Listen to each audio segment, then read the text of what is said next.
अस्सलाम वालेकुम दोस्तों और मेरे प्यारे स्टूडेंट्स। स्पेशली आपको आज जो लेक्चर मैं दे रहा हूँ वो आपके लिए बड़ा ही इम्पोर्टेंट होने वाला है। उसकी वजह ये है कि ये चैप्टर 2 के वो रिव्यू है जिसमें आपको एग्जाम्स के मुताबिक किस तरीके से आपने क्वेश्चंस याद करने हैं और कौन कौन से क्वेश्चन चैप्टर 2 में इम्पोर्टेंट है। चैप्टर 2 में ऑलरेडी आपको जो है वीडियोस के जरिए कॉन्सेप्ट दिए जा चुके हैं। फिर भी इस जो लेक्चर है इसमें आपको काफ़ी चीज़ें समझ में भी आ जाएंगी कि आपको किस तरह याद करना है और किस कौन कौन से क्वेश्चंस आपके लिए इम्पोर्टेंट हो सकते हैं। चले चलते हैं अपनी जो है वो क्वेश्चनिंग की तरफ। इसमें देखें क्वेश्चन नंबर 1 में draw neat and label diagram of ventral view of heart of frog. इसकी पिक्चर्स को आप बहुत अच्छे से समझ भी लीजिएगा और कोशिश कीजिएगा कि ये आप जो हैं इसकी पिक्चर को लेबल डायग्राम के तहत अच्छी तरह प्रैक्टिस कर लें और मुझे उम्मीद है कि प्रैक्टिस हो जाएगी जो भी लोग बायोलॉजी के स्टूडेंट्स हैं। उसके अलावा salient features of cell theory बहुत ही इंपॉर्टेंट है। ये क्वेश्चन 2-3 साल में आ चुका है और इसमें पूरा सवाल आपको याद करना पड़ेगा। उसकी वजह ये है कि नंबर 1, नंबर 2, नंबर 3 और नंबर 4 पॉइंट से आप लोग 2 पॉइंट्स याद करेंगे या 3 पॉइंट्स याद करेंगे, इट्स नॉट गुड। अगर आप 4 पॉइंट्स याद करेंगे और याद करने का तरीका भी है कि आप समझ कर आप इसको याद करें तो आपको यकीनन याद हो जाएगा।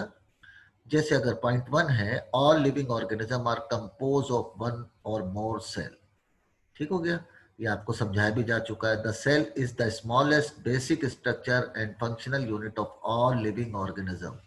पता ही है आपको, जितने भी जानदार हैं उनका जो स्पेशली जो सेल होता है वो सबसे जिसको कहते हैं आप यूनिट ऑफ लाइफ, तो बड़ा ही स्मॉलेट और बेसिक स्ट्रक्चर होता है।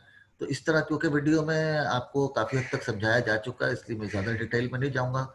अब आप देखें ये क्वेश्चन नंबर 3 है कि आपने फ्रॉग के जो मेन आर्टरीज हैं आर्टरी सिस्टम में तीन जो हैं उनके बारे में आपने सिर्फ नाम लिखना है। तो आपको पता है पल्मो क्यूटेनियस आर्टरीज है, क्रियोटिड आर्टरीज है और सिस्टम आर्टरीज है।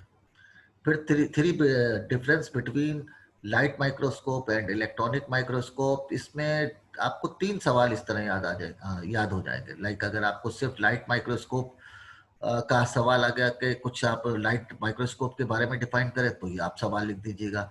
और अगर कहें कि इलेक्ट्रॉनिक माइक्रोस्कोप के बारे में कुछ लिखें तो आप ये लिख दीजिएगा 4-5 पॉइंट्स। और अगर इन दोनों के डिफरेंस के हवाले से बात हो तो एक सवाल में आपको 3 सवाल याद हो रहे हैं।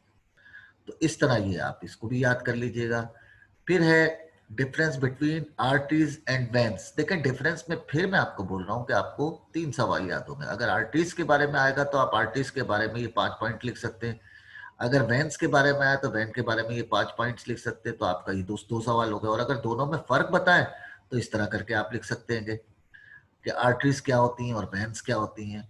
ये भी आपको पता ही है, सारा अच्छे से समझाया हुआ है आपको। ठीक हो गया। और जिस जिस तरह आपके नोट्स आपको मिल रहे हैं और नोट्स आपके पास ऑलरेडी मौजूद हैं, जिनके बच्चों के पास नहीं है वीडियो से भी आप देख सकते हैं। फिर है describe 3 types of respiration in frog. 3 हैं और बड़े आसान। एक पल्मोनरी रेस्पिरेशन, आपको पता ही है कि एक्सचेंज ऑफ गैसेस जिसमें होता है वो पल्मोनरी रेस्पिरेशन कहलाता है। ठीक है। क्यूटेनियस से मुराद ही होती है स्किन यानी जल्द। तो स्किन के जरिए अगर होगा तो क्यूटेनियस रेस्पिरेशन कहलाएगा। और बक्कल रेस्पिरेशन जाहिर है माउथ के जरिए जो होता है वो बक्कल रेस्पिरेशन कहलाता है। अब आ जाए आप क्वेश्चन नंबर 7 में एनिमल टिश्यूज किस क्या होते हैं, कितने टाइप के होते हैं। बहुत ही आसान सवाल है। देख लें आप 4 इसमें दिए हुए epithelial tissue, connective tissue, muscles tissue और नर्वस टिश्यूज। और जो सबसे इंपॉर्टेंट सवाल है, ये सवाल हर साल छोड़कर आता लाजमी है, लाजमी आता है। ये प्रोकैरियोटिक और यूकैरियोटिक सेल में डिफरेंस। मोस्टली ये इसी तरह आता है, प्रोकैरियोटिक सेल्स क्या होते हैं और यूकैरियोटिक सेल्स क्या होते हैं। ठीक हो गया। तो इसमें आपको पता ही है प्रोकैरियोटिक, कई दफा ये लेक्चर भी दिया जा चुका है और वीडियो के जरिए भी समझाया जा चुका है। तो प्रोकैरियोटिक जो है वो ट्रू न्यूक्लियस इसमें नहीं होते हैं और इसमें कंप्लीट होते हैं। यूकैरियोटिक में क्रोमोसोम प्रेजेंट होते हैं इसमें। और इसका जो है साइटोप्लाज्म और उसकी जो मेम्ब्रेन होती है, जो बाउंडेड मेम्ब्रेन होती है न्यूक्लियस पे, वो भी प्रेजेंट होती है। और क्रोमोसोम दूसरे में यूकैरियोटिक में देखें मेम्ब्रेन बॉन्डेड न्यूक्लियस होता है। मतलब ये है कि न्यूक्लियस इसमें कंप्लीट होता है, यूकैरियोटिक सेल्स में कंप्लीट न्यूक्लियस होता है, लेकिन प्रोकैरियोटिक में कंप्लीट न्यूक्लियस नहीं होता। उसके अलावा ये सवाल क्योंकि समझाया जा चुका है इसलिए मैं इतनी डिटेल में नहीं जाऊंगा, ठीक है। फिर आप देखें कि एसेक्सुअल रिप्रोडक्शन और सेक्सुअल रिप्रोडक्शन का फर्क बताएं, ये भी बड़ा ही इंपॉर्टेंट क्वेश्चन है और एग्जाम्स में लाजमी आता है। ये सवाल देखें आपने कोई छोड़ने नहीं, अगर तो आपने तैयारी अच्छी करनी है, अगर तो आपने परसेंटेज अच्छी लेनी है, अगर तो आपने समझ के याद करना, अगर आप समझे बगैर रट्टा लगा के याद करेंगे तो फिर मजा नहीं है। आपको पता भी तो होना चाहिए ना कि आखिर ये क्या है, इसमें क्या बोल रहे हैं। तो एसेक्सुअल रिप्रोडक्शन और सेक्सुअल रिप्रोडक्शन का फर्क भी आप इसको याद कर लीजिएगा, बहुत ही आसान है। फिर define portal system, name two portal system found in frog, ये बड़ा ही आसान सवाल है। फ्रॉक के पोर्टल सिस्टम का कई दफा आ भी चुका है एग्जाम में। पोर्टल सिस्टम क्या होता है और types of portal system, hepatic और रीनल पोर्टल पोर्टल सिस्टम की टाइप होती है, तो ये आप इसको यकीनन याद कर लेंगे नाम के साथ। उसके अलावा ये डायग्राम है, डायग्राम तो आपको पता ही है, ये आपको प्रैक्टिस, जितनी अच्छी प्रैक्टिस होगी उतना ही आपका अच्छा काम होगा। ये डाइजेस्टिव सिस्टम की डायग्राम है। अच्छा, अब फंक्शन है रूट, लीफ और स्टेम्स के, ये बड़े ही इंपॉर्टेंट है। अगर आपको फंक्शन याद है तो ये सवाल भी बहुत आता है। रूट, आपको पता ही है रूट जो है वो इनटू द सॉइल होती है, आपको ही पता है, जमीन के अंदर होती हैं रूट्स, पता है ना सबको। इसी तरह रूट में हेयर्स होते हैं और इनका सबसे इंपॉर्टेंट काम क्या होता है, जाहिर है वाटर को एब्जॉर्ब करते हैं ये, तो और सॉइल से एब्जॉर्ब करेंगे क्योंकि जमीन के अंदर होते हैं। लीफ का काम भी आपको पता ही है, ये leaf prepare food for the plant, plant के लिए फूड तैयार करते हैं। इसी तरह ट्रांसपायरेशन के में भी हेल्प करते हैं। इसी तरह स्टेम्स जो है वो पूरे जो प्लांट है उसको एक शेप देता है, ट्रांसपोर्ट का काम करता है, पानी की एब्जॉर्प्शन जो है वो रूट से लेकर तो पत्तों तक यानी लीफ तक पहुंचाता है। ये सारा सवाल अच्छी तरह से आप याद कर लीजिएगा। एक दो फंक्शन और भी हैं, देख लीजिएगा, ताकि दो तीन फंक्शन कम से कम याद हो आपके, आपको याद हो। अब ये फ्लावर की एक पिक्चर है, ये बड़ा ही इंपॉर्टेंट क्वेश्चन है। इस फ्लावर की पिक्चर को देख लीजिएगा, इसकी प्रैक्टिस कर लीजिएगा। ये सब एग्जाम्स में आ चुके हैं इसलिए सवाल ही आपको बताए जा रहे हैं। Describe conducting tissue of plant, conducting vascular tissue, xylem और फ्लोएम होते हैं, दो होते हैं, एक जाइलम होता है और दूसरा फ्लोएम होता है। आप इसको भी याद करिएगा। याद करने का तरीका लाजमी याद रखिएगा कि याद करके लिखा करें और फिर उसको चेक किया करें कि आपने क्या गलतियां की, क्या स्पेलिंग की मिस्टेक्स की हैं। प्लास्टिड, आपको पता है प्लांट सेल्स में प्लास्टिड होता है और प्लास्टिड्स की टाइप होती है तीन, एक क्लोरोप्लास्ट, एक क्रोमोप्लास्ट और एक ल्यूकोप्लास्ट। क्लोरोप्लास्ट, क्रोमोप्लास्ट, ल्यूकोप्लास्ट, ये सारी चीजें आपको याद करनी पड़ेंगी। आपको पता है कि क्लोरोप्लास्ट जो है वो फोटोसिंथेसिस में हेल्प करता है, ठीक है। पॉलिनेशन में क्रोमोप्लास्ट जो है वो उसमें उसके हवाले से फंक्शंस होते हैं इसमें। उसके अलावा अगर आप देखें कि टिश्यूज, सिंपल टिश्यूज वगैरह क्या होते हैं, इसको भी आप देख लें। ये parenchyma tissue, collenchyma tissue, sclerenchyma tissue, ये इसलिए बोल रहा हूँ कि आपको प्रोनाउंसिएशन सही हो, ताकि आप, अब पैरेनकाइमा टिश्यूज का क्या काम होता है, ये देखिए, ये लिखा हुआ है इसमें। कॉलनकाइमा टिश्यूज का फंक्शन क्या होता है, स्कैलेनकाइमा टिश्यूज का फंक्शन क्या होता है, कॉम्प्लेक्स टिश्यूज क्या होते हैं। देखिए पहले था सिंपल टिश्यू, सिंपल टिश्यू की तीन टाइप थी और उसके बारे में बताया था। फिर है कॉम्प्लेक्स टिश्यू या कंपाउंड टिश्यू जिसे आप कहते हैं ना। कंपाउंड टिश्यू के भी दो, कंपाउंड टिश्यू के भी दो पॉइंट्स है, दो टाइप्स है ना, जाइलम और फ्लोएम। तो जाइलम के बारे में भी बताया हुआ और उसका फंक्शन दिया हुआ है, ठीक है। अब ये एग्जाम्स में आता है तो आपको पता है कि सेल का स्ट्रक्चर में जो है वो साइटोप्लाज्म के अंदर माइटोकॉन्ड्रिया होता है, गोल्जी बॉडीज होते हैं, राइबोसोम्स होते हैं, एंडोप्लाज्मिक रेटिकुलम होता है, सेल वॉल होता है और न्यूक्लियस होता है। तो ये सारे इसके, कोई इस तरह भी क्वेश्चन आ जाता है कि माइटोकॉन्ड्रिया के बारे में कुछ बताएं, तो माइटोकॉन्ड्रिया के बारे में ये लिखा हुआ है। पूरा सवाल इस तरह भी आ सकता है कि तीन तीन चार जो सेल के पार्ट्स है, माइटोकॉन्ड्रिया, राइबोसोम, सेल वॉल, इसके बारे में बताएं। तो ये सारे ही आपको याद करना पड़ेगा, तो जाकर आपका ये सवाल भी कवर होगा। गोल्जी बॉडीज है, राइबोसोम्स है, एंडोप्लाज्मिक रेटिकुलम दो टाइप के होता है, आपको पता है, स्मूथ एंडोप्लाज्मिक रेटिकुलम और रफ एंडोप्लाज्मिक रेटिकुलम, और इसका फंक्शन लिखा हुआ है। इस फंक्शन को अच्छे से आपको याद करना पड़ेगा। न्यूक्लियस के बारे में भी लिखा हुआ है, ठीक है। कुछ लॉन्ग क्वेश्चंस भी हैं जो कि एनिमल टिश्यूज और उसमें ही आते हैं, अपने पीछे आपने याद भी किए हुए हैं।